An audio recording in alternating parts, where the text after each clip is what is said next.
السلام عليكم ورحمة الله وبركاته. الحمد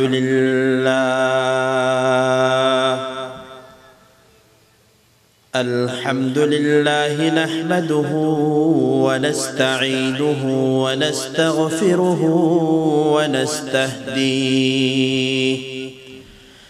ونعوذ بالله من شرور أنفسنا ومن سيئات أعمالنا.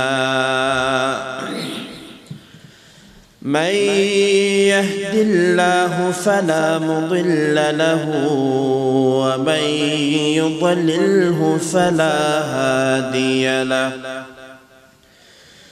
ونشهد أن لا إله إلا الله وحده لا شريك له. ونشهد أن سيدنا وسندنا وحبيبنا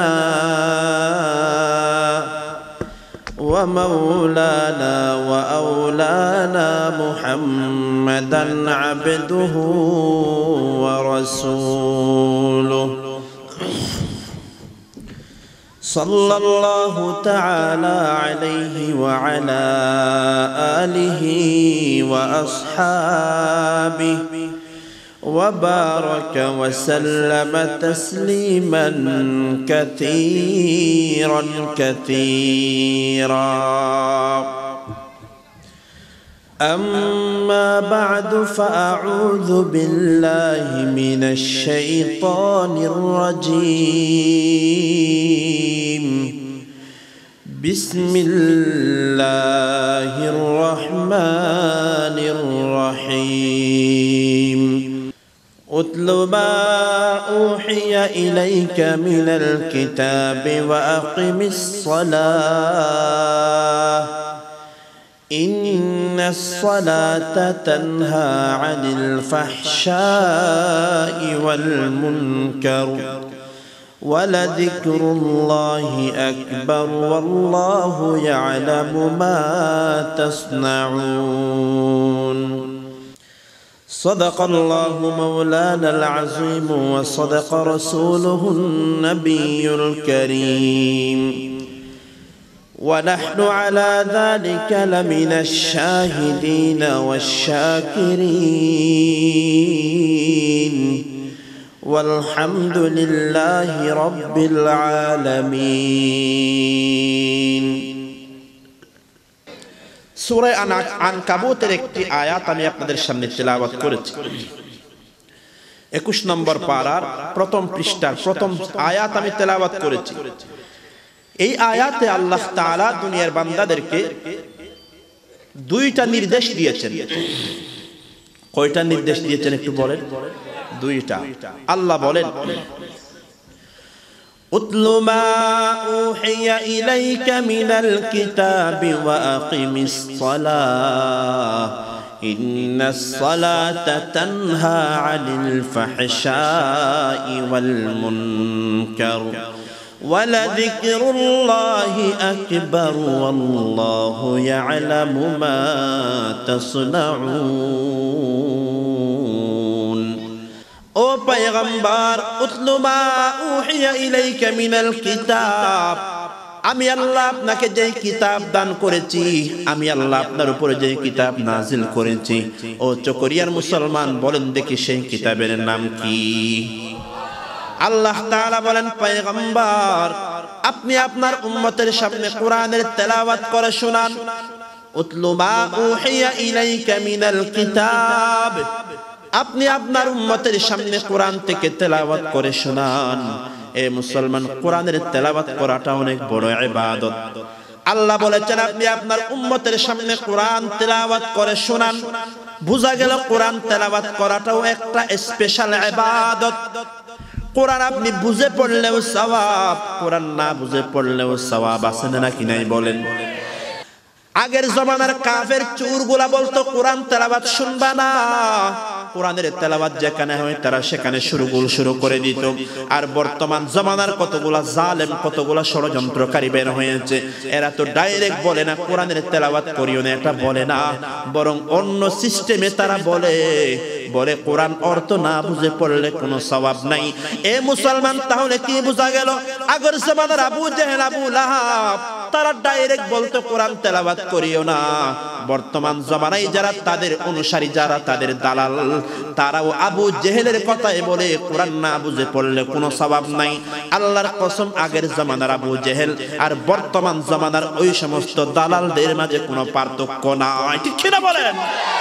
এজন্য আমাদের আকীদা, বিশ্বাস, আল্লাহ এটাই বলেছেন, উতলু মা উহিয়া ইলাইকা মিনাল কিতাবি ওয়া আকিমিস সালাহ।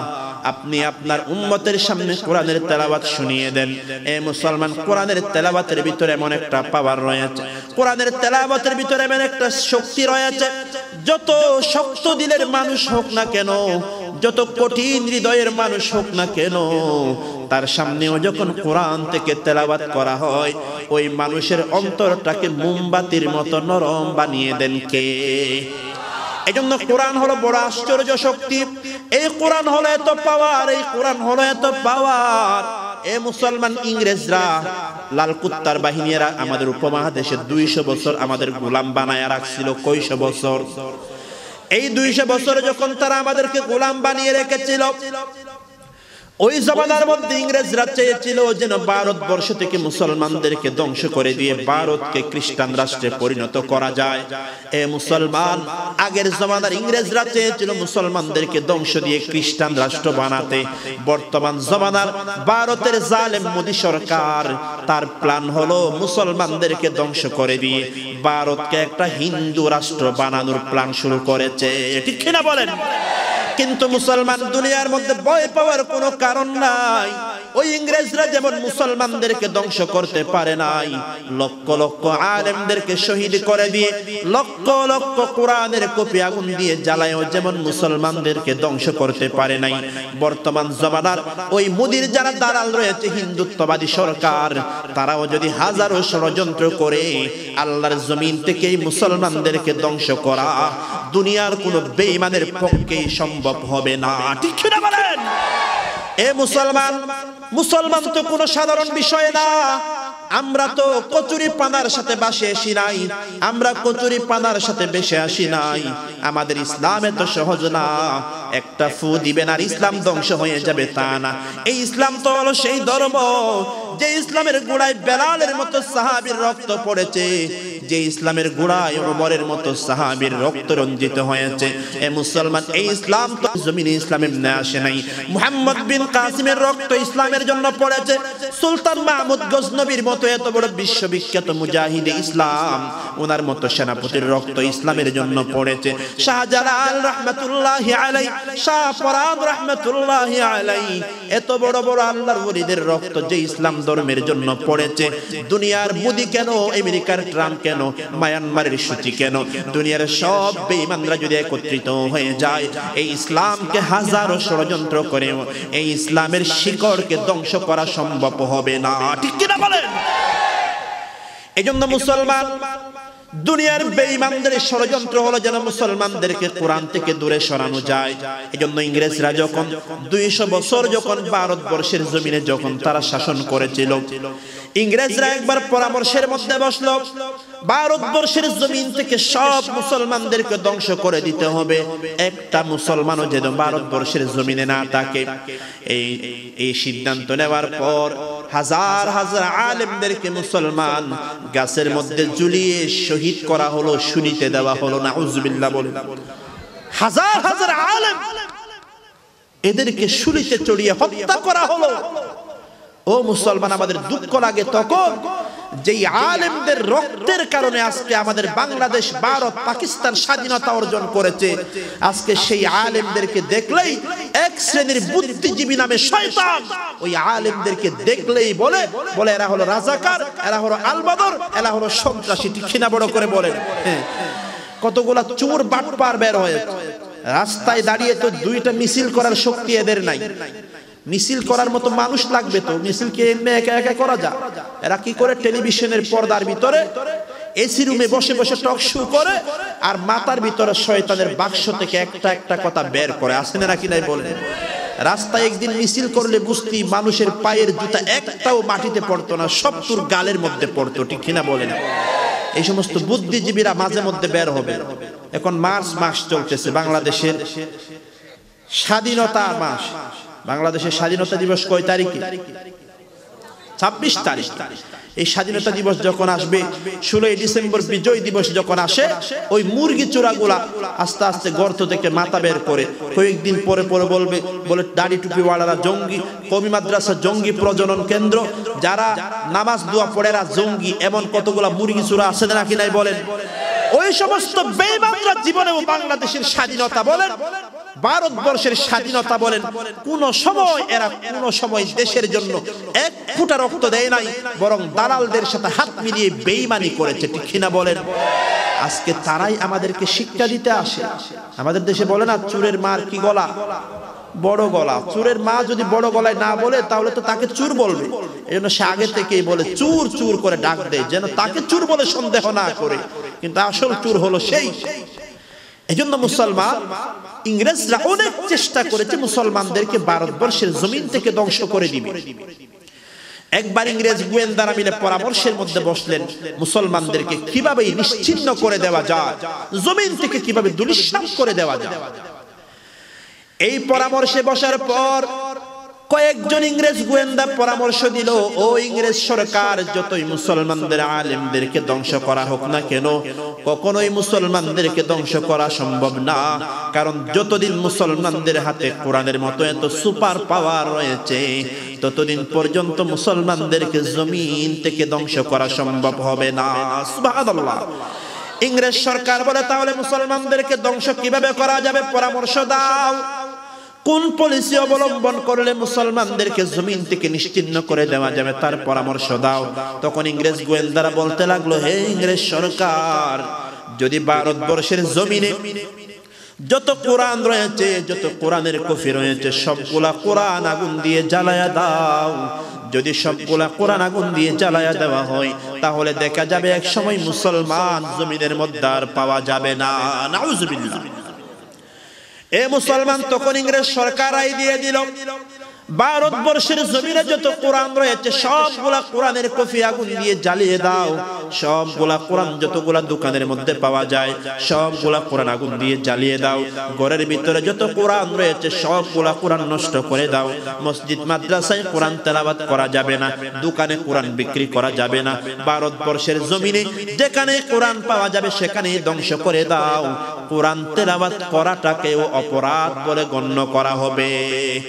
এ মুসলমান এই রায় দেওয়ার পর কয়েক মাসের ভিতরে ভারতবর্ষের জমিনে 1000 2000 নয়, ইতিহাস বলে, ভারতবর্ষের ইতিহাস বলে, আল্লাহর এই কোরআন 3 লক্ষের চাইতে বেশি কাগজের কোরআনের কপি ভারতবর্ষের জমিনে জ্বালিয়ে দেওয়া হলো।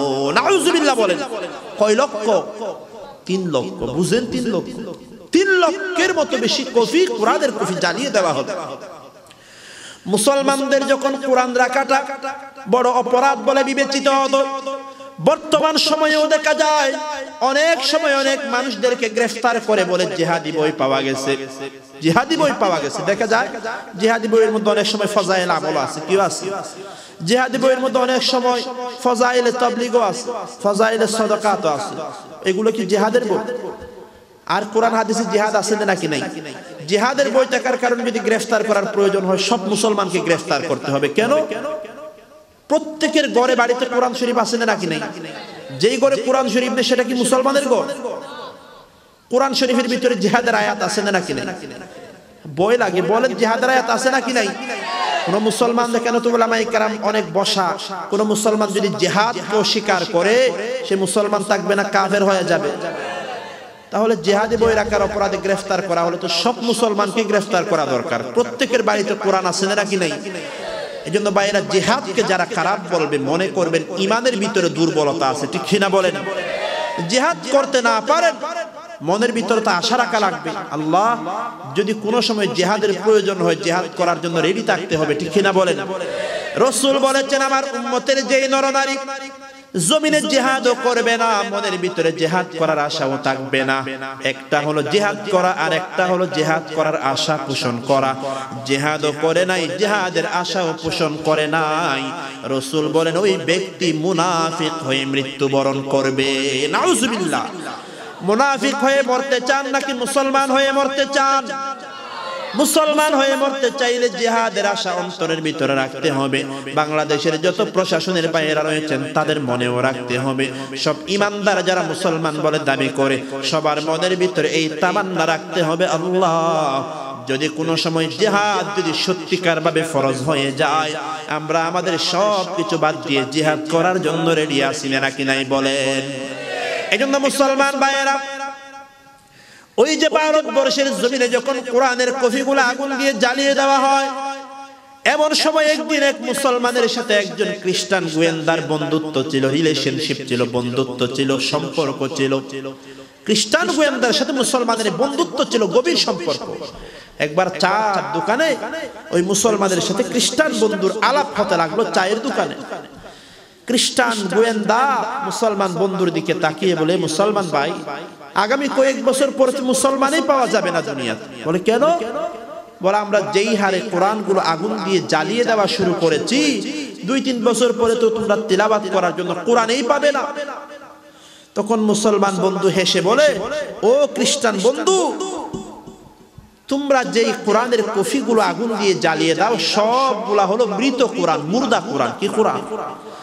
আল্লাহর জমিনে যে লক্ষ লক্ষ জিন্দা কোরআন রয়েছে, জিন্দা কোরআনগুলা কি করবা? খ্রিস্টান গোয়েন্দার চুপ বড় করে বলে, জিন্দা কোরআন আবার মুর্দা কোরআন কি? সবগুলা কোরআন তো মুর্দা। কাগজের কোরআনের ভিতরে কি প্রাণ আছে? আছে। আমরা এতগুলা কোরআনের কফি জ্বালিয়ে দিলাম, কোন কোরআন তো কথা বললো না, আবার জিন্দা কোরআনটা কি? এই প্রশ্ন করার পর মুসলমান বন্ধু বলে, ও খ্রিস্টান ভাই, জিন্দা কোরআন যদি দেখতে চাও তাহলে তুমি আমার সাথে চলো। ওই মুসলমান ওই খ্রিস্টান গোয়েন্দাকে নিয়ে পার্শ্ববর্তী হেফজখানার মধ্যে চলে গেলেন। পাহাড়তলি মাদ্রাসার মধ্যে হেফজখানা আছে নাকি নাই বলেন? এই পাহাড়তলি হেফজখানার মতো কোন একটা পার্শ্ববর্তী হেফজখানার মধ্যে যাওয়ার পর মুসলমান বন্ধু হাফেজ সাহেবকে ডাকি দিয়ে বলে, হুজুর, আপনার হেফজখানায় 10-12 বছরের কোন হাফেজে কোরআন আছে নাকি? এই মুসলমান একটা বাংলাদেশের জন্য বড় বড় সম্মানের বিষয়, বড় গর্বের বিষয়। বাংলার জমিনে 8-10 বছরের ছোট ছোট ছেলেগুলা হাফেজে কোরআন হয়ে যায়। এ মুসলমান, বাংলার জমিনে যত কোরআনের হাফেজ রয়েছে, দুনিয়ার অন্য কোন জমিনে তো কোরআনের হাফেজ পাওয়া যাবে কিনা সন্দেহ। 3-4 লক্ষ হাফেজে কোরআন বাংলার জমিনে তৈরি করে দিয়েছেন কে?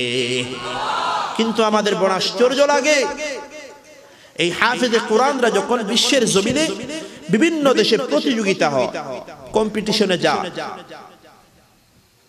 সৌদি আরবের জমিনে যেখানে কোরআন নাজিল হয়েছে, মক্কা শরীফে, হেরাম শরীফে, সেখানে কোরআনের প্রতিযোগিতা হয়। আলহামদুলিল্লাহ, বাংলাদেশের 8-10 বছরের মাসুম ছেলেগুলো সেই প্রতিযোগিতায় যাওয়ার পর শত শত দেশের প্রতিযোগীদেরকে পিছনে ফেলে সারা বিশ্বের সামনে বাংলাদেশের সম্মান অনেক উঁচুতে নিয়ে গিয়ে 1 নাম্বার হয়ে বাংলাদেশে ফেরত আসে। সুবহানাল্লাহ বলেন। সৌদি আরব, মিশর, দুবাই, বিশ্বের সব দেশে বাংলাদেশি ছেলেরা প্রতিযোগিতায় 1 নাম্বার হয়ে বাংলাদেশের লাল সবুজের পতাকার সম্মান বাড়িয়ে দেয়। কিন্তু বাংলাদেশের ক্রিকেটার, ফুটবলার যারা রয়েছে, ফুটবল খেলে, ক্রিকেট খেলে, এরা যখন বিশ্বের কোন একটি দেশের সাথে একটা খেলায় জয়ী হয়, বলেন বাংলাদেশ ক্রিকেট খেলায় বিশ্বকাপ পাইছে? 2 বার পাইছে না 3 বার পাইছে? এর ভাই বলেন না, কয়বার পাইছে? কাছেও যায় নাই। কি পায় নাই? কাছে যেতে পারছে না। ফুটবল খেলায় বিশ্বকাপ পাইছে, বিশ্বকাপের মূল পর্বে যেতে পারে নাই। আল্লাহ জানে কিয়ামতের আগে আল্লাহ না যাওয়ার ব্যবস্থা করে দেন। বড় করে বলি আমি, না যাওয়াতে যে কিয়ামত হলে যে কি কিয়ামত হবে আল্লাহ জানে, না গেলে বেশি ভালো হবে। কিন্তু এই অবস্থায় যদি কোনো একটা নরমাল দেশের সাথে বাংলাদেশ কোনো সময় ভুলে জয়ী হয়ে যায়, প্রেসিডেন্ট, প্রধানমন্ত্রী, মন্ত্রী, এমপি, বড় ব্যবসায়ী, বিজনেসম্যানদের পক্ষ থেকে ঘোষণা, একজনে বলে আমি 10 তলার ফ্ল্যাট, আরেকজনে বলে আমি 10টা গাড়ি, আরেকজনে বলে আমি বড় বড় শহরের মধ্যে এত ফ্ল্যাট জমি দেব, তাদেরকে পুরস্কারের একটা ডল নেমে যায়। এই পুরস্কার পেয়ে 1-2 মাস কেটে কেটে তার পরবর্তী ক্রিকেট খেলতে যখন যায়, সব সম্মান যা নিছিল সবগুলা 2 দিনে শেষ করে দেয়, ঠিক কিনা বলেন? এই ক্রিকেটার ফুটবলাররা একটা ম্যাচে জয়ী হতে পারলে তো পুরস্কার দিলেন বিশ্বজয়ী হাফেজে কোরআন। বিশ্বের সামনে বাংলাদেশের সম্মানকে এত বেশি করলো, তাদেরকে প্রধানমন্ত্রী থেকে কোন ধরনের নেতা পাতি নেতা কোন নেতাই কোন সংবর্ধনা দিবে দূরের কথা, পুরস্কার দিবে দূরের কথা, তাদেরকে ধন্যবাদ জানানোর মতো ভাষাও তাদের মুখে আসে না, ঠিক কিনা বড় করে বলেন? তো বাংলাদেশে গজব আসবে না তো কোন দেশে গজব আসবে বলেন মুসলমান, ঠিক কিনা বলেন? আল্লাহর কোরআনের হাফেজদেরকে যদি আমরা সম্মান করতাম, প্রধানমন্ত্রী ডেকে যদি তাদেরকে সংবর্ধনা দিতেন, বাংলাদেশের সম্মান কমতো না, বাংলাদেশের সম্মানকে কোটি গুণে বাড়িয়ে দিতেন কে? ও মুসলমান ভাইরে, হাফেজে কোরআনদের সম্মান তো আমরা করি না।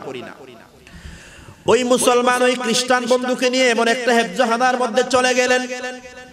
হেফজখানায় যাওয়ার পর ওই মুসলমান হাফেজ কোরআন ইমাম সাহেব হাফেজ সাহেবকে ডেকে বলেন, হুজুর আমার একটা ছেলে দেন, আমার একটা 10 বছরের ছেলে দেন। খ্রিস্টান গোয়েন্দা পাশে বসা।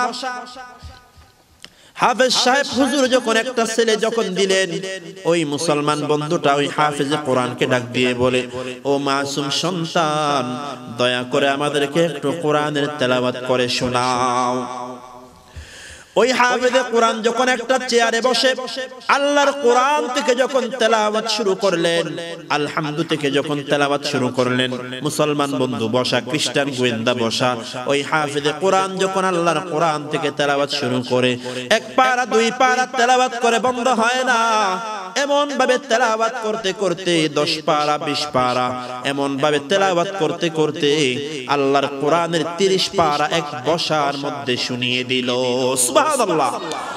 এই মুসলমান এক বসার মধ্যে যখন সমাপ্ত হয়ে গেল, মুসলমান বন্ধু সমাপ্ত হওয়ার পর খ্রিস্টান গোয়েন্দার চোখের দিকে তাকায়া দেখে ওই খ্রিস্টান গোয়েন্দা যেখানেই বসা ছিল কোনো নড়াচড়া নাই। ওই খ্রিস্টান গোয়েন্দার চোখ দিয়ে জোর করে পানি বের হতে হতে ওই খ্রিস্টান গোয়েন্দার গায়ের সব জামা কাপড় চোখের পানিতে ভিজে গেল। আল্লাহু আকবার।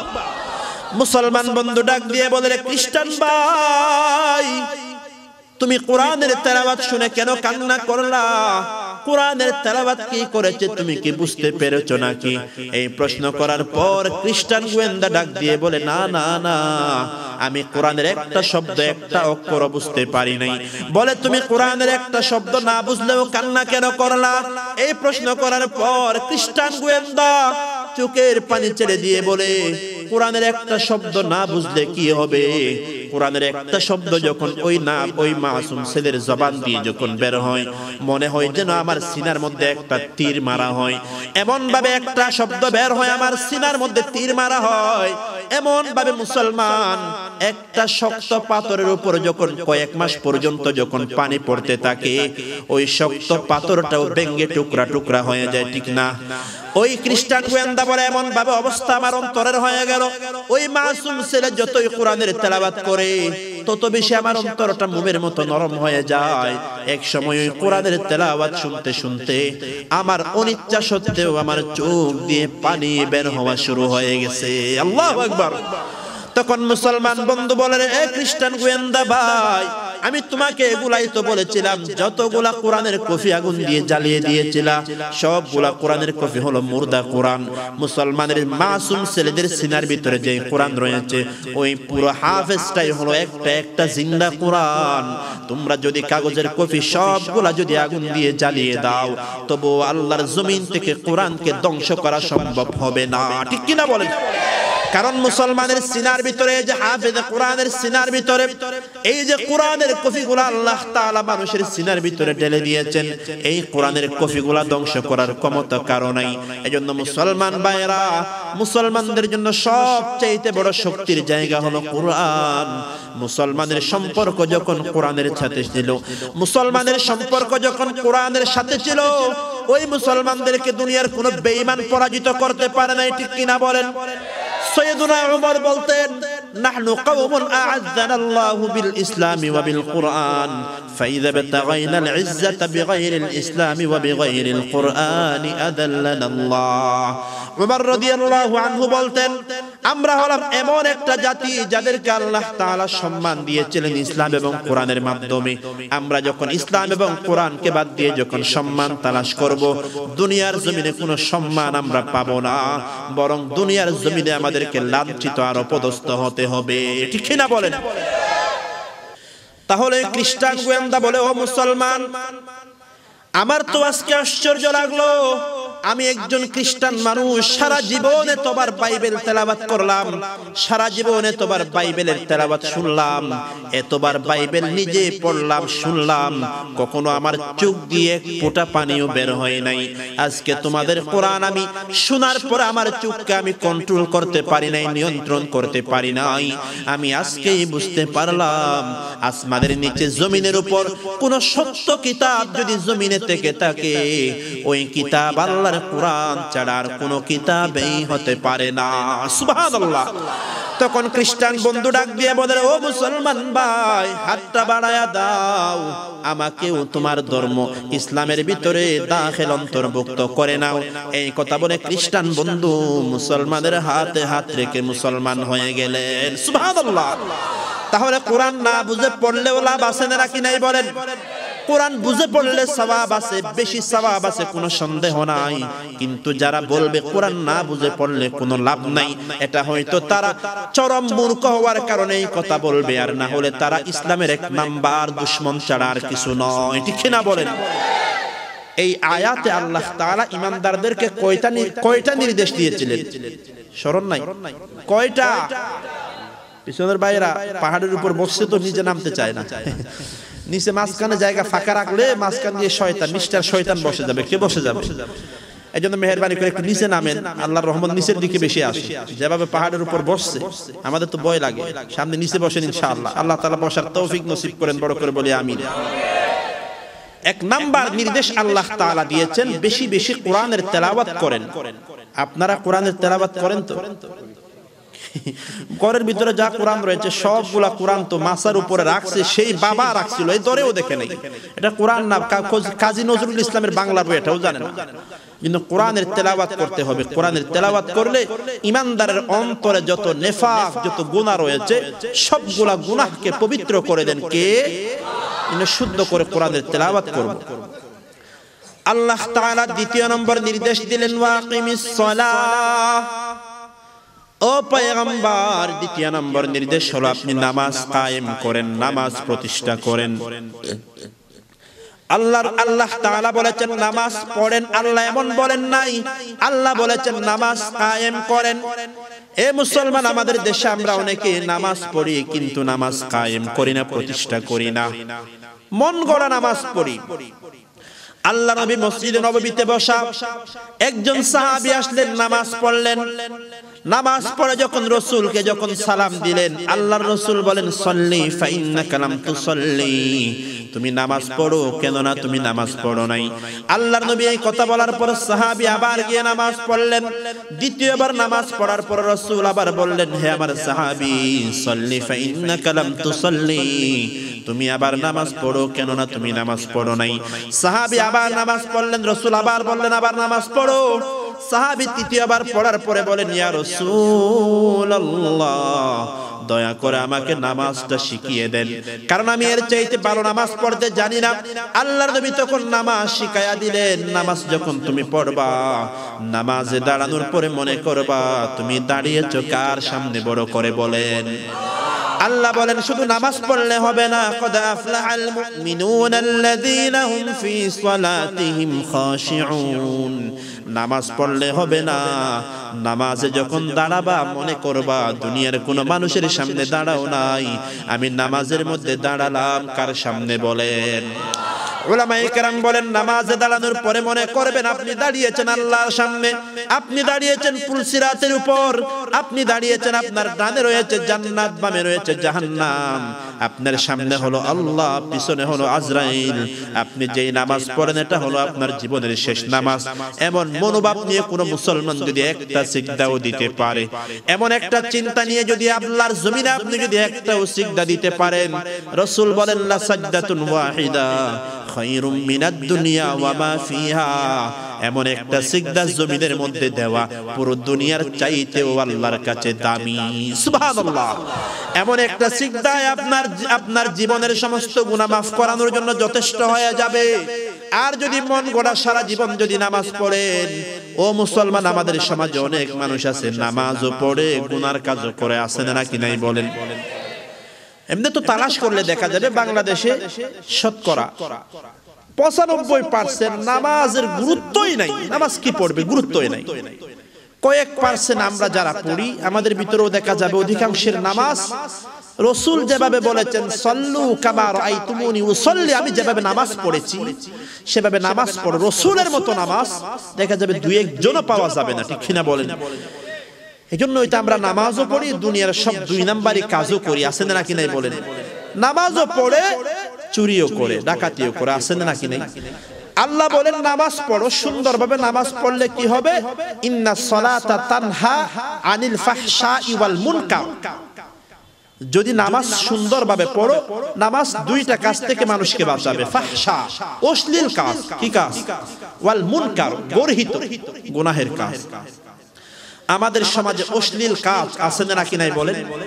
অশ্লীলের সবচেয়ে বড় অশ্লীল হলো জিনা, ব্যভিচার। আল্লাহ বলেছেন ওয়ালা তাকরাবুজ জিনা ইন্নাহু কানা ফাহিশা। আল্লাহ নিজেই বলেছেন জিনা হলো বড় অশ্লীল কাজ, ফাহিশা কাজ, মারাত্মক কাজ।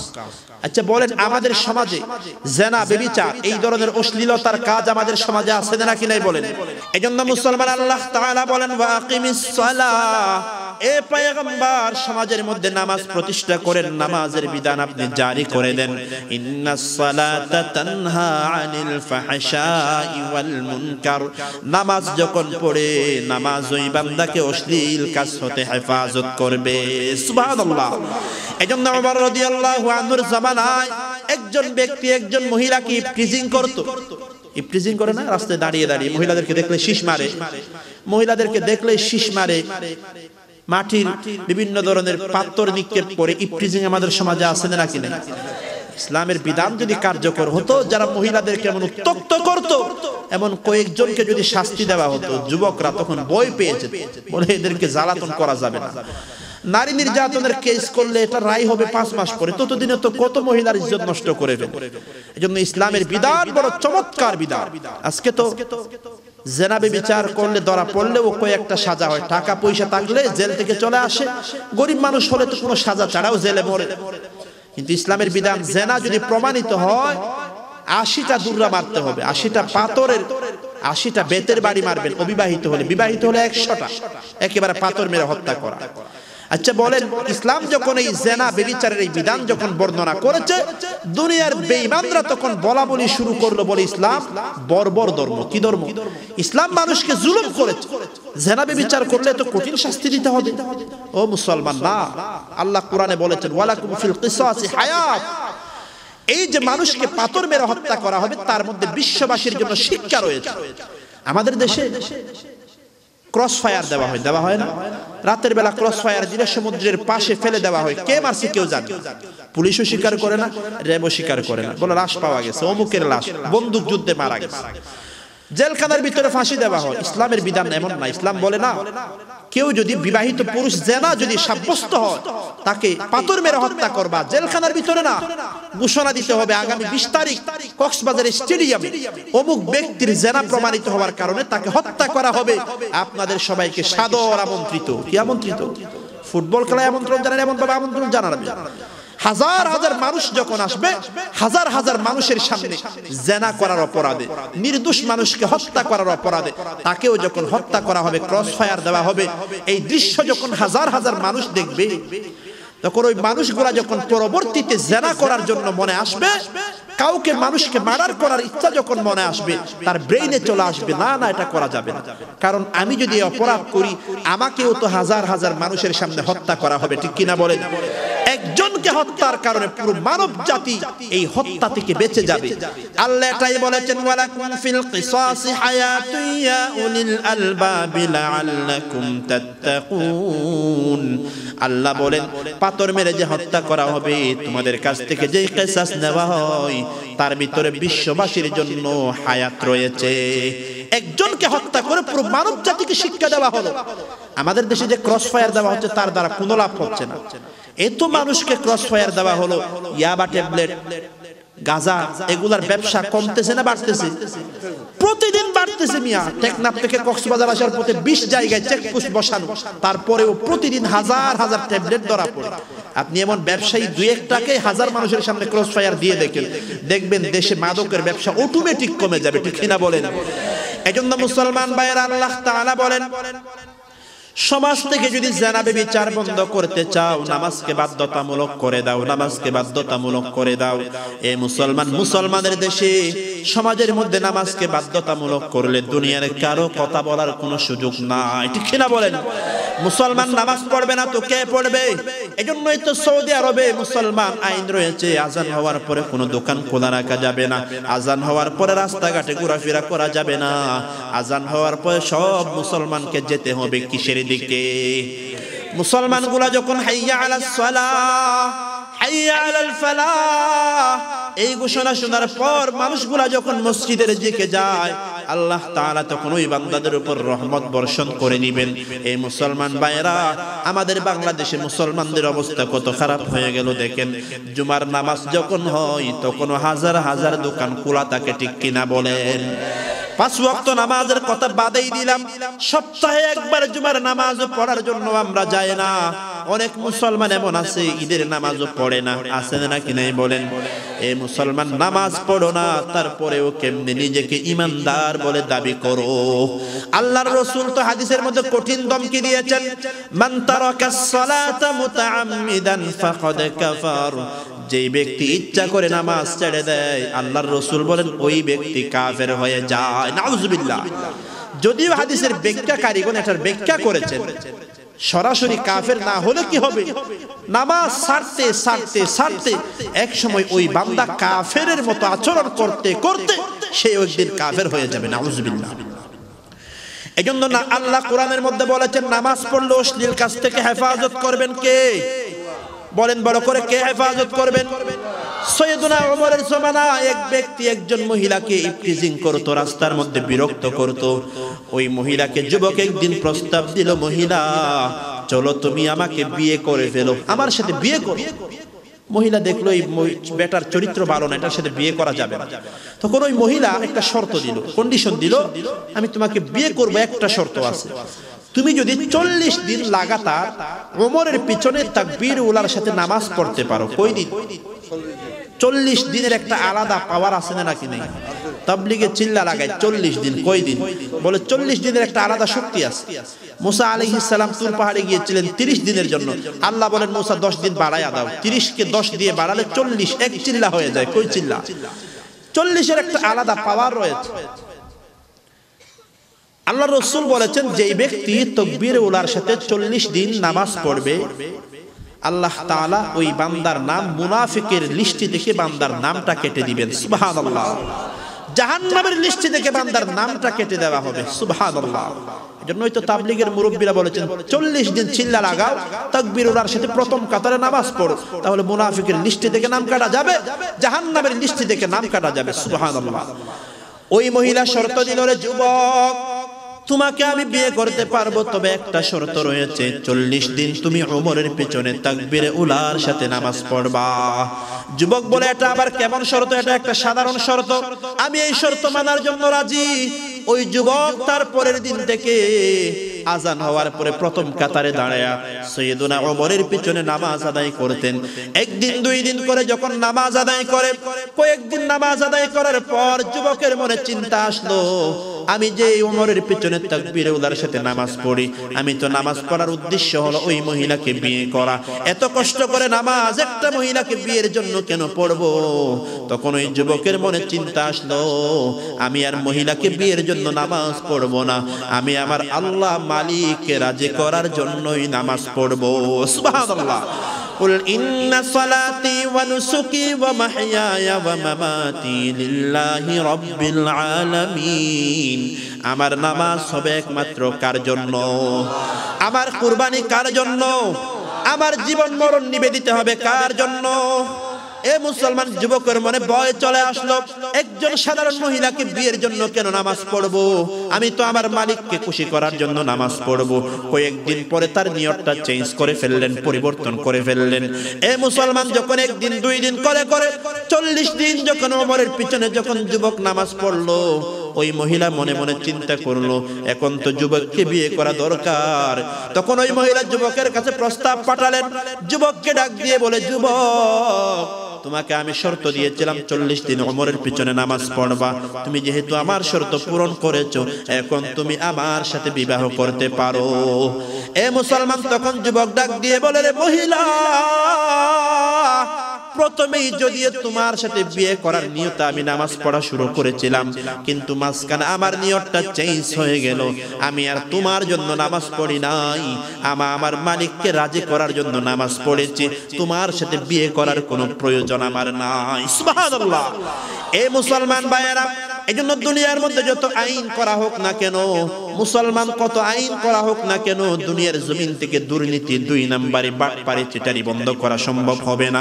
আল্লাহ তাআলা বলেন, সব দুর্নীতি যদি বন্ধ করতে চাও, মানুষের জন্য নামাজকে বাধ্যতামূলক করে দাও। ওয়াকিমিস সালাতা ইন্নাস সালাতা তানহা আনিল ফাহশাই ওয়াল মুনকার। নামাজ যখন আদায় করবে, ওই মানুষটাকে নামাজ অশ্লীল কাজ এবং গুনার কাজ হতে হেফাজত করবে। আল্লাহ তাআলা বলেন, ওয়ালা যিকরুল্লাহি আকবার, ওয়ালা যিকরুল্লাহি আকবার। আল্লাহ বলেন, আল্লাহর জিকির হলো সবচাইতে বড়। ও মুসলমান, আমরা দুনিয়ার মধ্যে মনে করি টাকাওয়ালা, টাকা যার কাছে আছে সে হলো বড়। ও মুসলমান, আমরা মনে করি ক্ষমতা যার হাতে থাকবে, আমরা মনে করি সে বড়।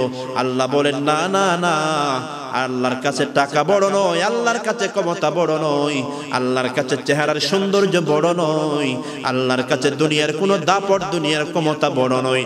আল্লাহ বলেন, ওয়ালা যিকরুল্লাহ, আল্লাহর জিকির হলো সবচাইতে বড়। আল্লাহর জিকির সবচাইতে কি বড় করে বলেন? ও মুসলমান, এই দুনিয়ার মধ্যে আপনি জিকির করবেন তাহলে আপনি জিন্দা। দুনিয়ার মধ্যে যখন আপনার জিকির বন্ধ হয়ে যাবে, তাহলে আপনি জিন্দা নাকি মুর্দা? এজন্য হামেশা সর্বদা জিকির করার দরকার আছে না নাকি নাই বলেন?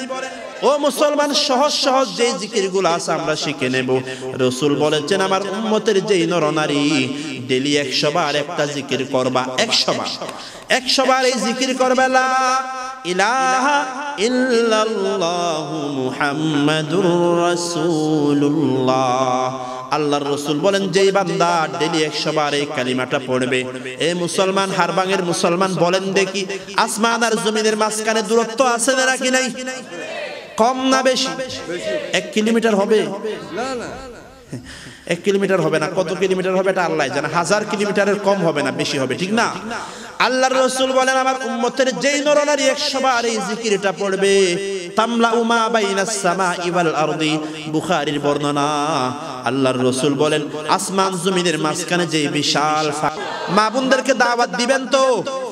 এজন্য আল্লাহর রাসূল, আল্লাহ তাআলা বলেন, হাত নামান, ওয়ালা যিকরুল্লাহি আকবার। আল্লাহর জিকির হলো সবচাইতে বড়। এজন্য মুসলমান সহজ জিকিরগুলা করবেন। কতগুলো সহজ জিকির আছে? এই যে 100 বার বললাম, 5 ওয়াক্ত নামাজের পরে তাসবিহে ফাতিমি পড়বেন। তাসবিহে ফাতিমি আছে না? 33 বার সুবহানাল্লাহ, 33 বার আলহামদুলিল্লাহ, 34 বার আল্লাহু আকবার। ঘুমানোর সময় পড়বেন। এগুলা হলো আল্লাহর জিকির। আয়াতুল কুরসি জানেন সবাই? জানা আছে না আয়াতুল কুরসি? ইনশাআল্লাহ প্রত্যেক নামাজের পর আয়াতুল কুরসি পড়বেন, ঘুমানোর সময় আয়াতুল কুরসি পড়বেন। রাসূল বলেছেন, যেই ব্যক্তি নিয়মিত আয়াতুল কুরসি পড়ে, ওই ব্যক্তি জান্নাতে যেতে শুধু বাধা হলো তার মওত। সুবহানাল্লাহ। বান্দার মরতে দেরি হবে, জান্নাতের মেহমান হতে দেরি হবে না। সুবহানাল্লাহ। জিকিরগুলা করবেন। হাদিসে আরেকটা সহজ জিকির আছে। আমরা যখন উপরের দিকে উঠি, এই যে আমরা উপরে খানা খাওয়ার জন্য অনেক উপরে পাহাড়ের উপরে উঠলাম, আল্লাহর রাসূলের একটা অভ্যাস ছিল, আল্লাহর রাসূল যখন উপরের দিকে উঠতেন, কাব্বারা, উপরের দিকে ওঠার সময় আপনি পড়বেন আল্লাহু আকবার। উপরে ওঠার সময় কি পড়তে হবে? নিচ থেকে পাহাড়ের উপরে উঠবেন, নিচতলা থেকে 10 তলার উপরে উঠবেন, সিঁড়ি দিয়ে উঠবেন, লিফট দিয়ে উঠবেন। যখন উপরের জায়গার দিকে উঠবেন, তখন পড়তে হবে আল্লাহু আকবার। আল্লাহর পয়গম্বর যখন উপর থেকে নিচে নামতেন, পাহাড়ের উপর থেকে নিচে নামবেন, 10 তলা থেকে নিচে নামবেন, মসজিদের 5 তলা থেকে নিচে নামবেন, উপরের জায়গা থেকে নিচে নামবেন, সাব্বাহা, তখন রাসূল পড়তেন সুবহানাল্লাহ। কি পড়তেন? উপরে ওঠার সময় আল্লাহু আকবার, নিচে নামার সময় কি? আর রাসূল যখন সমতল ভূমিতে চলতেন, সমান জায়গায় যখন চলাফেরা করতেন, তখন বলতেন লা ইলাহা ইল্লাল্লাহ, লা ইলাহা, জোরে লা ইলাহা ইল্লাল্লাহ, লা ইলাহা। या इलाही तू मेरा महबूब है, या इलाही तू मेरा मतलूब है, जुर ला इलाहा, ला इलाहा इल्लल्लाह, ला इलाहा। सब तमन्ना दिल से रुखसत हो गई, अब तो आजा, अब तो खलवत हो गई, ला इलाहा, जुर ला इलाहा इल्लल्लाह मुहम्मदुर রাসূলুল্লাহ সাল্লাল্লাহু আলাইহি ওয়াসাল্লাম। তাহলে আল্লাহর কাছে দুনিয়ার টাকা পয়সা বড় নাকি আল্লাহর জিকির বড়? আল্লাহ বলেন ওয়ালা যিকরুল্লাহি আকবার, আল্লাহর জিকির হলো সবচেয়ে বড়। ওয়াল্লাহু ইয়ালামু মা তাসনাউন, আল্লাহ বলেন ওয়াল্লাহু ইয়ালামু মা তাসনাউন, তোমরা যা কিছু করো না কেন তা জানেন কে? বড় করে বলেন। তোমরা কোরআনের তেলাওয়াত করো মানুষকে খুশি করার জন্য নাকি আল্লাহকে খুশি করার জন্য, তাও জানেন কে? বলেন। মানুষকে খুশি করার জন্য কোরআনের তেলাওয়াত করলে সওয়াব আছে, বলেন আছে? নামাজ মানুষকে খুশি করার জন্য পড়লে সওয়াব আছে, হজ করছে হাজী সাহেব হওয়ার জন্য সওয়াব আছে। আল্লাহ বলেন আল্লাহু ইয়ালামু মা তাসনাউন, এই বান্দা কি আমল কি উদ্দেশ্যে করেছিল দুনিয়ার কেউ জানে না, তাও জানেন কে? আল্লাহর রাসূল বলেন কিয়ামতের দিন যখন বান্দার হিসাব শুরু হবে, সর্বপ্রথম ডাকা হবে একজন বড় কারি, আন্তর্জাতিক খ্যাতি সম্পন্ন কারি।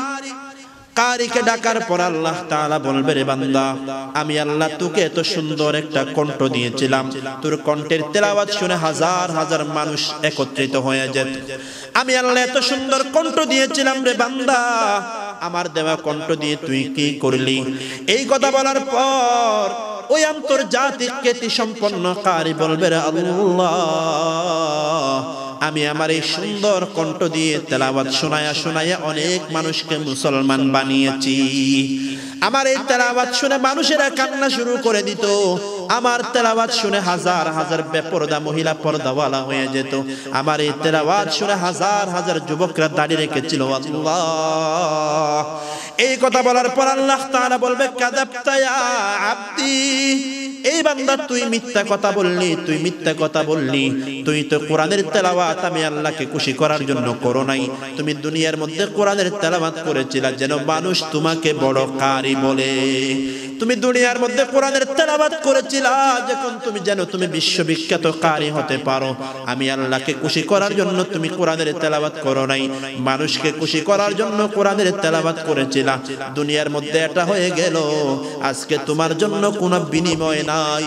ও ফেরেশতারা এই বান্দাকে জাহান্নামের ভিতরে নিক্ষেপ করে আয়, নাউজুবিল্লাহ। এরপরে ডাকা হবে একজন বড় শহীদ, আল্লাহর রাস্তার মধ্যে জিহাদ করতে করতে শহীদ হয়ে গিয়েছিল। এ মুসলমান, আল্লাহ বলেন ওয়াল্লাহু ইয়ালামু মা তাসনাউন, বান্দারে যে কোন আমল করবি তাও জানেন কে? বড় করে বলেন। এত কষ্ট করে মাহফিল করলেন, এ মুসলমান মাহফিল করলেন।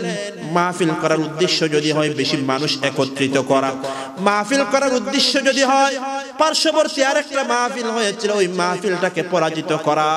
আমাদের মাহফিলে মানুষ বেশি, আমাদের মাহফিলের লাইটিং বেশি সুন্দর ছিল, আমাদের মাহফিলের ডেকোরেশন বেশি সুন্দর ছিল। এই কথাগুলো বলা যদি উদ্দেশ্য হয়, এই কথাগুলো বলা যদি আপনার মাহফিল করার উদ্দেশ্য হয়, আল্লাহর রাসূল বলেন তোমার সবগুলা আমল বরবাদ হয়ে যাবে। এই আমলগুলাই তোমাকে জাহান্নামের আগুনে নিয়ে যাবে, নাউজুবিল্লাহ। আখলিস দীনাকা ইয়াকফিকাল আমালুল কলিল, ইখলাসের সাথে আমল করো, অল্প আমল তোমার নাজাতের উসিলা বানায়া দিবেন কে? এজন্য আল্লাহ তাআলা বলেন ওয়াল্লাহু ইয়ালামু মা তাসনাউন, তোমার অন্তরের ভিতরে কি উদ্দেশ্য নিয়ে করেছিলা। দুনিয়ার সবাইকে ধোঁকা দেওয়া যাবে, কিন্তু ধোঁকা দেওয়া যায় না একজনকে, তিনি হলেন কে? এজন্য মুসলমান, আল্লাহ তাআলা সূরা আনকাবুতের এই আয়াতে মানুষদেরকে কয়টা নির্দেশ দিয়েছেন বলেন? এজন্য আল্লাহ তাআলা সূরা আনকাবুতের এই আয়াতে মানুষদেরকে, বান্দাদেরকে দুইটা নির্দেশ দিয়েছেন। আমি আবার বয়ানের শেষ পর্যায়ে একটা নির্দেশ আমি আবার মাদ্রাসার মধ্যে যখন ক্লাস হয়, পুরো ক্লাসের শেষে আবার 2-1 মিনিটের ভিতরে সারা ক্লাসের বর্ণনাগুলো আবার শুনিয়ে দেওয়া। এজন্য দুইটা নির্দেশ আল্লাহ তাআলা দিয়েছেন। একটা হলো শুদ্ধ করে আপনি কোরআনের তেলাওয়াত উম্মতদেরকে শোনান, তাহলে উম্মতের উলামায়ে কেরামের দায়িত্ব হলো মানুষদেরকে কোরআনের তেলাওয়াত শোনানো। কোরআনের কি শোনানো? এজন্য বিভিন্ন সময় কেরাত মাহফিল হয় না আমাদের দেশে? কেরাত মাহফিলে কি তাফসীর করা হয় নাকি শুধু কোরআন তেলাওয়াত শোনানো হয়? শুধু সেই কোরআনের তেলাওয়াত শুনলেও সওয়াব আছে নাকি নেই? 2 নাম্বার আল্লাহ নির্দেশ দিয়েছেন ওয়াকিমিস সালাহ, ও নবী আপনি মানুষের সামনে নামাজ প্রতিষ্ঠা করেন। কি প্রতিষ্ঠা করেন? নামাজ প্রতিষ্ঠা করলে সমাজ থেকে দুর্নীতি, রাহাজানি, সন্ত্রাস, খুন এই সবগুলো বন্ধ হয়ে যাবে, সমাজটাকে শান্তির সমাজ বানিয়ে দেবেন কে? আল্লাহ তাআলা আমাদের সমাজে কোরআনের তেলাওয়াত, কোরআনের শুদ্ধ প্রচার প্রসার, আল্লাহ এগুলার শুদ্ধ ব্যবস্থা করে দেন, বড় করে বলি আমিন। আমাদেরকে নামাজ প্রতিষ্ঠা করার, সমাজে নিজেরাও নামাজি হওয়ার, ছেলে মেয়েদেরকে নামাজি বানানোর তৌফিক নসিব করেন, বড় করে বলি আমিন।